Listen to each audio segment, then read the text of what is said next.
Come on in, come on in, come on in, come on in. Welcome to another wonderful worship service on this Sunday morning. Empowering Temple of Praise, aka ETOP. This is Bishop here. We have a wonderful, wonderful message, encouraging, powerful word for you on today. But before we get started, let's go ahead and sing this song.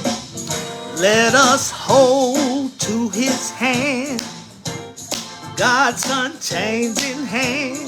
Let us hold to his hand, God's unchanging hand. You got to build your hopes on things eternal. Let us hold to God's unchanging hand. Come on, sing it with me. Oh, let us hold to his hand. Talking about God's unchanging hand.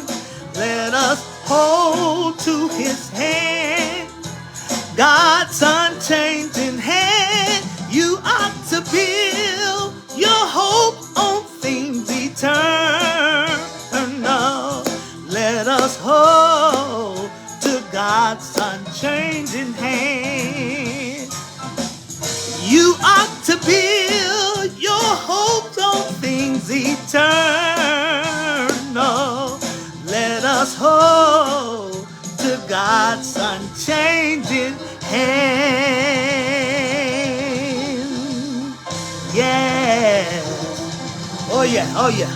All right, that's a word from the Lord in the 46th number of Psalms. Psalms 46, the 46th number of Psalm, verse 1 through 3. I love this, I love this, I love this. This is a very wonderful, encouraging, powerful message that God gave me to give to you on this Sunday morning. The 46th number of Psalm, verse 1 through 3, reading from the BV version. Here is what is recorded. God is our place of safety. He gives us strength. He is always there to help us in times of trouble. Well, I love this. The earth, watch this, may fall apart. The mountains may even fall into the middle of the sea. But we will not be afraid. Last verse. The waters of the sea may roar and foam. The mountains may shake even when the waters rise.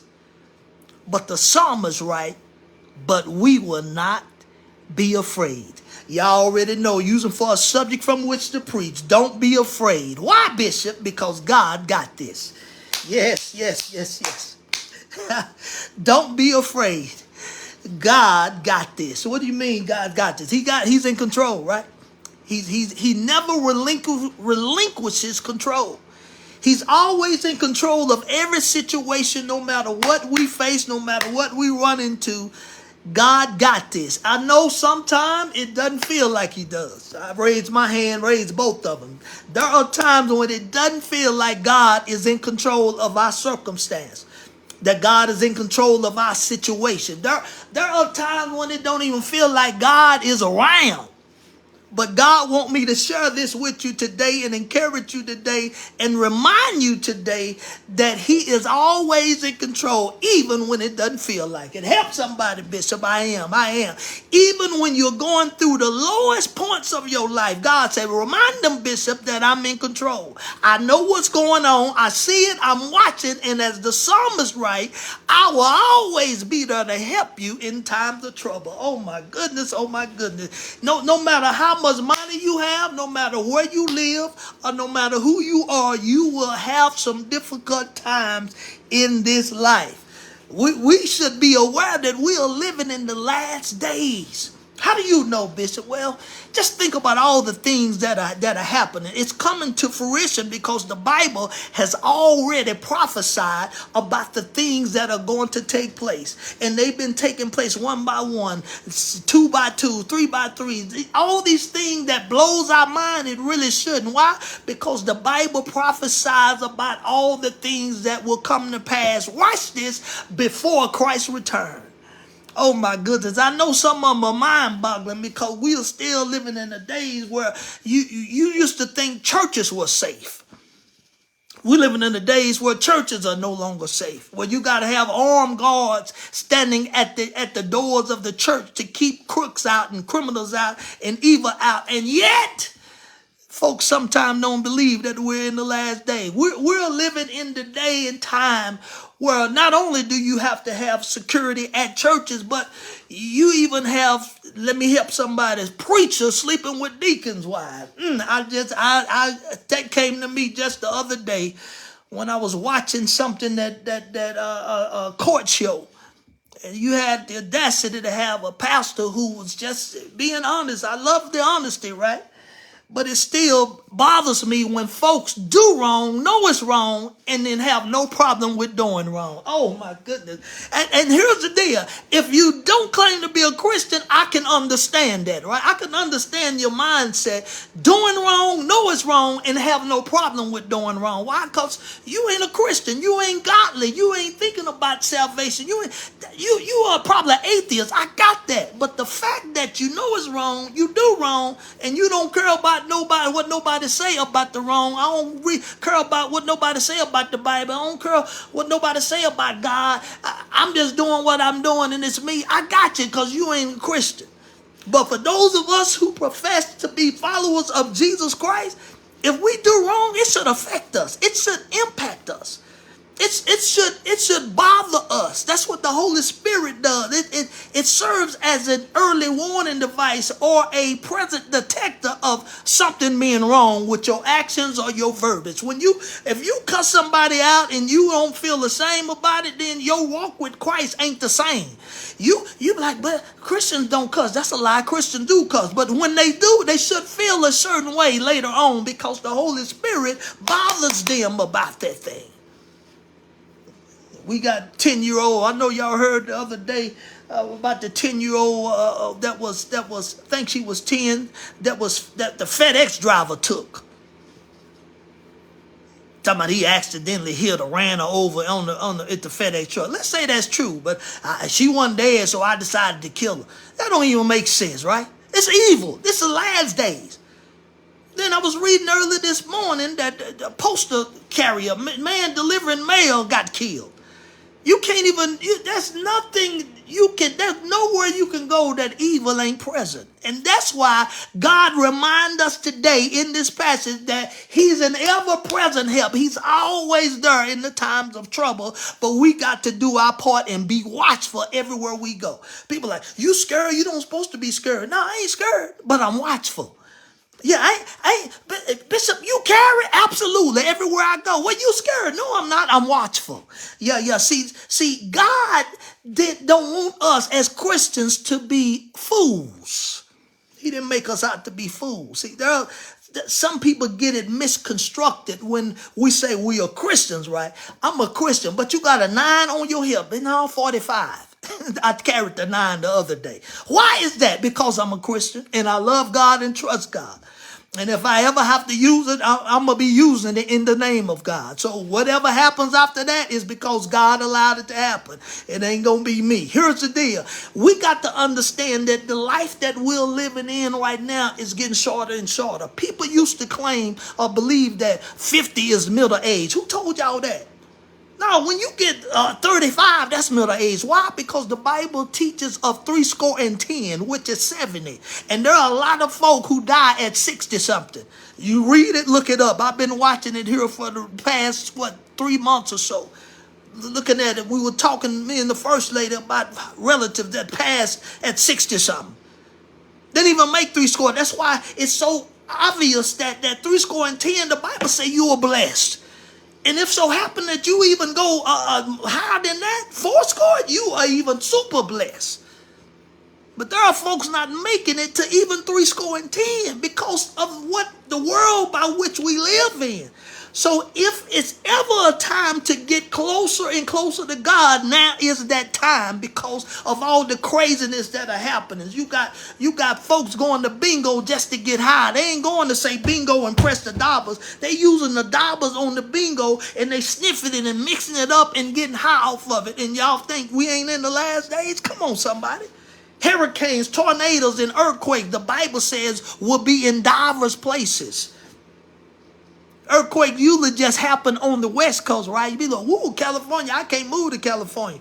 But what about the earthquake? Look it up that happened not too long ago in Texas and the ones that keep doing it. That's way far from California. That's 20-some hours away from California. But it's not a surprise. You shouldn't be surprised because the Bible prophesied that in the last days, there will be earthquake in diverse places, in different places, in strange places, in places you wouldn't think an earthquake would form. Why? Because the Bible knows, God knows what he's doing. It's amazing how God allowed all these things to happen, and yet he says, Bishop, I want you to tell them that I'm still in control.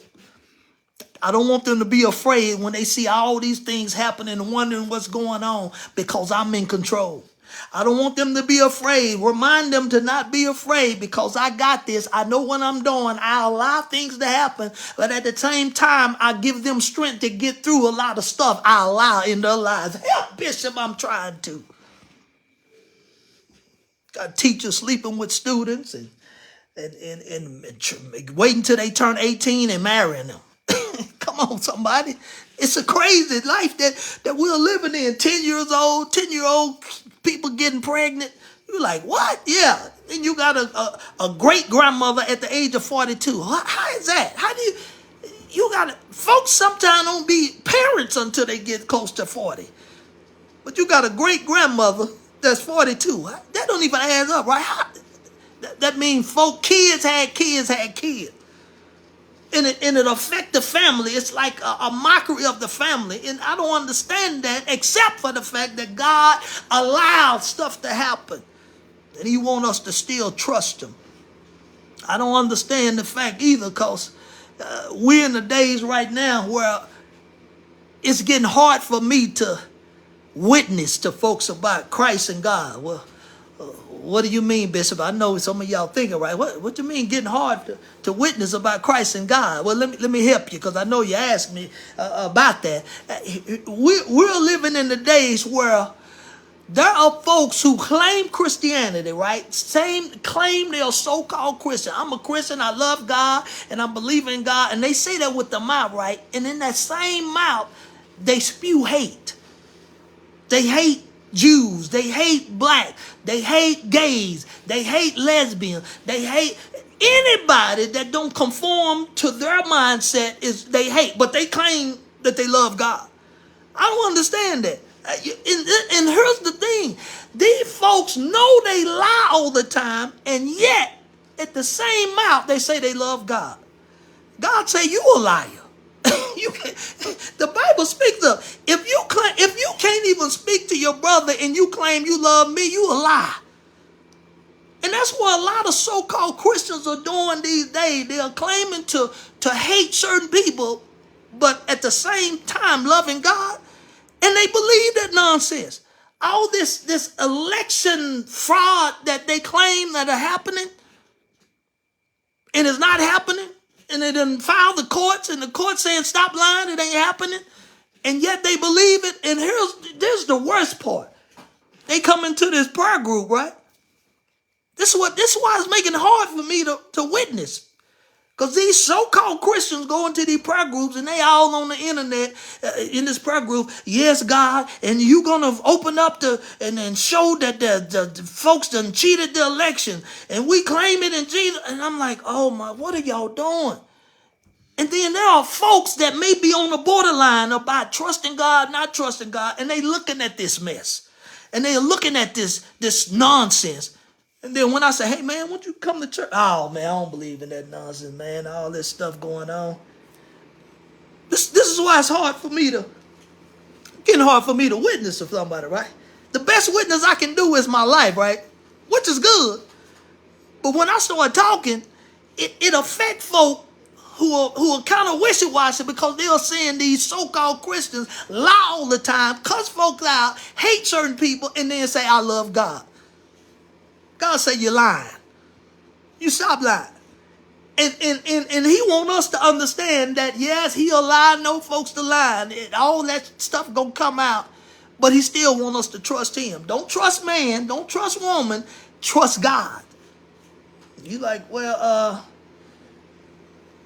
Bishop, I got a lot of stuff going on in my life, and sometimes it's even hard to wake up. Sometimes I don't want to get out of bed. I've been there.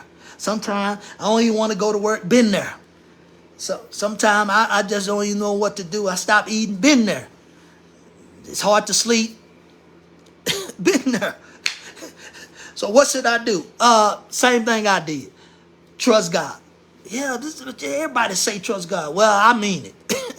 You say everybody say it. I mean it. Trust God and let him handle your situation. How do I do that, Bishop? Glad you asked. Whatever situation you're going through, this is how you pray. Whatever it is, that situation, you put it to words and you talk to God. Just like I'm talking to you right now, you talk to God. Don't go to that crazy prayer and Father once more and again with a bowed head, humble heart. I need you because no. Just go straight to God and say, God, you already know my situation. My husband, my wife, my kids, my job, my baby mama, my baby daddy, whatever the case may be, you name it. My pain in my side, my head, my throat, my neck, my back, my feet, whatever the situation is. I got a court date Sunday, Lord, and they don't usually have courts on Sunday. That means it's really serious. Whatever the situation, you talk to God and just tell him about your problem. And then when you tell him, you say, Lord, I'm putting it in your hands and I'm asking that you do whatever it is you want him to do, and then leave it alone. Go on about your business. Turn the TV on, watch the show or something. You go on about your business. What the devil wants you to do is keep worrying about that. Man, that's last week's sermon, right? Keep worrying about that situation so you can stop eating, stop sleeping, keep worrying. That's what the devil, God said, no, I want you to stop worrying and trust me. Let me handle it. And it may not seem like it at that time that I am, but I want you to trust that I am. Some people say, I already turned to God, Bishop, and I'm still having a problem. Well, you just know he got you. You already turned to him? The problem's still there? He got you. Because sometimes God will allow a situation to linger a little bit longer. Sometimes it may be just to see how you're going to respond. Are you going to respond and say, I knew it, they weren't going to do nothing? See, that's the problem some of us have with our faith in God. We don't understand that God got us. We don't understand deeply that he has us because of our situation. And we are wondering, God, but if he got me, why is this happening? If he got me, I still got the bill. I still got the disconnect notice. They still came and got my car. They tell me they're going to repossess this. And see, sometimes we allow stuff we see bother our faith. Oh my goodness, I just said something, y'all missed it. Sometimes if I think we'll have better faith if we just close our eyes and don't see it, just believe it. Just don't see it, because if you open that mail, you're gonna start being disheartened and you're gonna say, I can't believe this and I knew it, and the devil like, yeah, I got you. If you don't see it, just trust God. Some of y'all may need to do that. If you expecting a bad letter in the mail, just trust God. Don't even open it. You know what? I ain't gonna even open it. It's me. See, I've used to be in that situation. Now I turn the tables. I trust God. I don't care what it say. I may open the letter and it says, you got 7 days, and I know I don't get paid till the 10th day. You got 7 days or we gonna come take your car. I said, no, I don't believe that. And I go on by my business. No, you ain't going to take nothing. God already got this. I don't know how he going to do it. I don't know which way he going to make a way, but he going to make a way out of no way. Are they going to give me early payday so I can pay it? Or the courts going to get the files mixed up and say, oh, we wasn't supposed to be 7 days. We're supposed to give you 4. Whatever the case may be, God say, trust me. It ain't what it looks like. It's what God says it is. Sometimes stuff look a certain way, but it ain't really that way. Preach, Bishop. I'm trying to help somebody. Here it is. Here it is. Some of you may be right now may say, you know what? There are times when I don't even feel safe. There are times when I don't feel safe, whether it's at my home or at my job or going between jobs. It doesn't matter. Here, the same thing. God says, don't be afraid. I got you. That's the word, y'all. Don't be afraid. I know. Sometimes we just, especially preachers, right? We just say things and just put it out there and just want you to grab it. I literally want you to focus on this subject. When I say, God told me to tell you, don't be afraid. He got you. Literally. He got you. Even when it doesn't seem that way. He got you. Even when you feel in a certain way in your body, you're like, I just don't feel. He got you. Even when you're not understanding that he got you. Sometimes we just don't even understand that he has it. God says, still, I want you to trust that I got you. Even if it's the last minute, the last straw, God said, I want you to trust me because I got you. Let me move on, finish this thing. Here it is in verse 2. I love this. Watch this psalmist who wrote this song, right? This 46 number song, right? This 46 one. Watch this. In verse 2, I love this because he says, the earth may fall apart and the mountains may fall, but don't be afraid. Just think about that. Wait a minute. I live on the earth. I live in planet Earth. So what you mean? What he's basically saying is if the world is falling apart, if everything around you seems to be falling apart, there's nothing going right, it's hell everywhere, he said, don't be afraid. This is a song they singing. So how can the writer of this song sing this song? You know why he can sing this song the same way we can sing this song? Because we know that God, the creator of the universe, the great architect of the universe, he created everything and he's in charge. Does he give permission for the enemy to do certain things? Absolutely. But he got permission, which means he can only go so far, right? So we can sing the same song that the psalmist wrote, that, hey, the earth may fall apart, the mountains may fall, it may go into the sea. And even if all the stuff around us are just fading away, God said, don't be afraid. You can watch it. You know, it may be a little part of you saying, wow, look at that. Because sometimes we go through that phase, right? In our life, we go through our phase like, oh, my goodness, I can't believe this happened. Oh, my goodness, I just got this letter. Oh, my goodness, the doctor just told me this. Oh, my goodness, my job said they got a new boss and they thinking about laying off. I mean, all the stuff we hear and see, it affects us initially, right? Even when you get that immediate impact, God said, that's all right, you're human, right? You're not perfect. But after that initial impact, God said, trust me.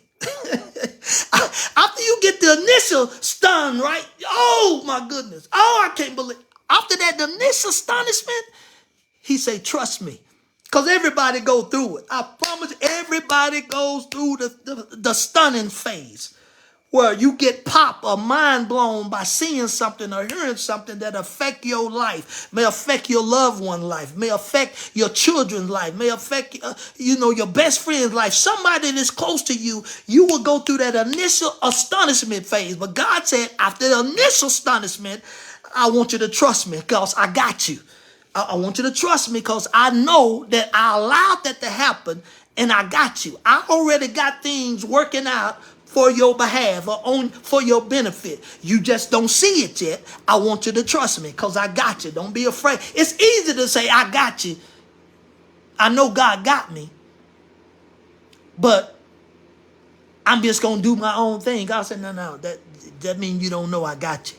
If you do your own thing, then that means you don't trust me. If you say, you know what?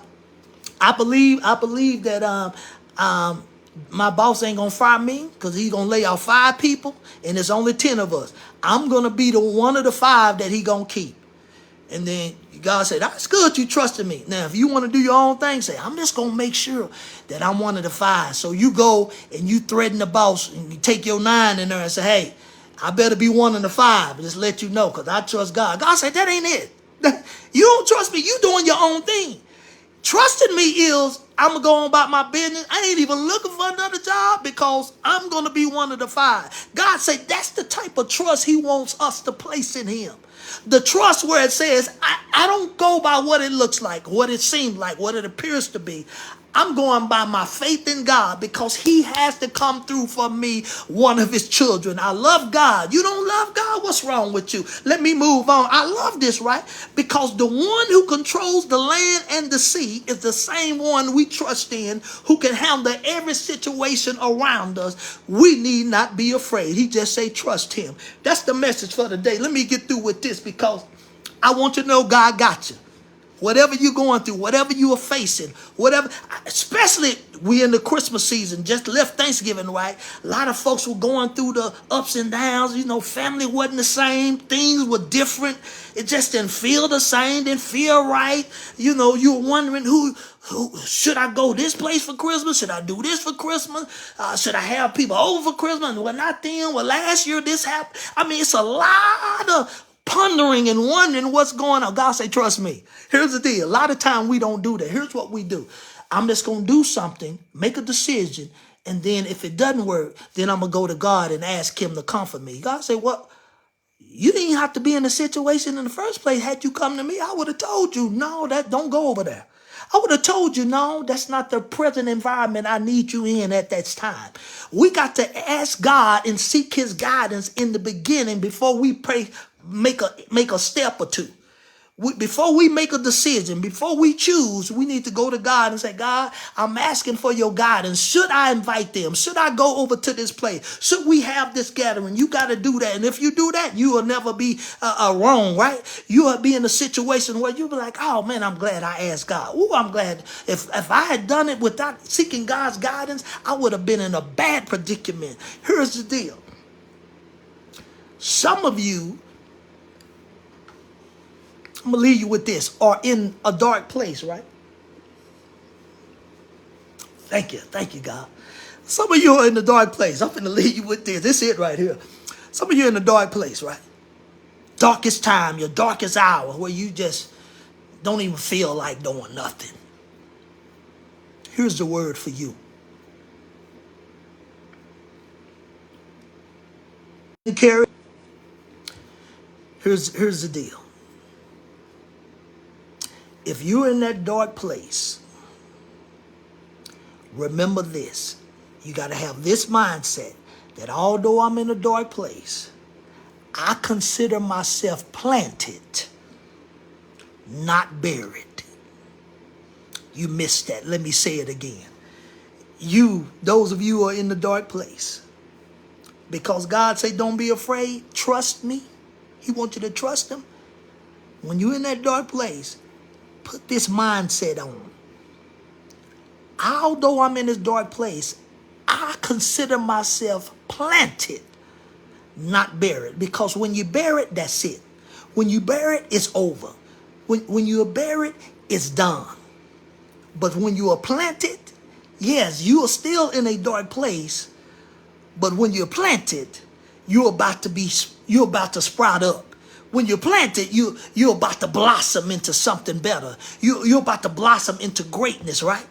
So even in that dark place, it depends on your mindset. Do you consider yourself buried? Or do you consider yourself planted? And if you're a child of the King and you trust God as I do, then in those dark places, we consider ourselves planted, because after we sprout up, it's going to be great. After we sprout up, we're going to blossom. You're not buried, you are planted. That's why God said, don't be afraid. God got you. That God will continue to bless and keep you is my prayer. Don't forget your seeds, tithes, and your offering. Until next time, God be with you. Yes, yes, yes.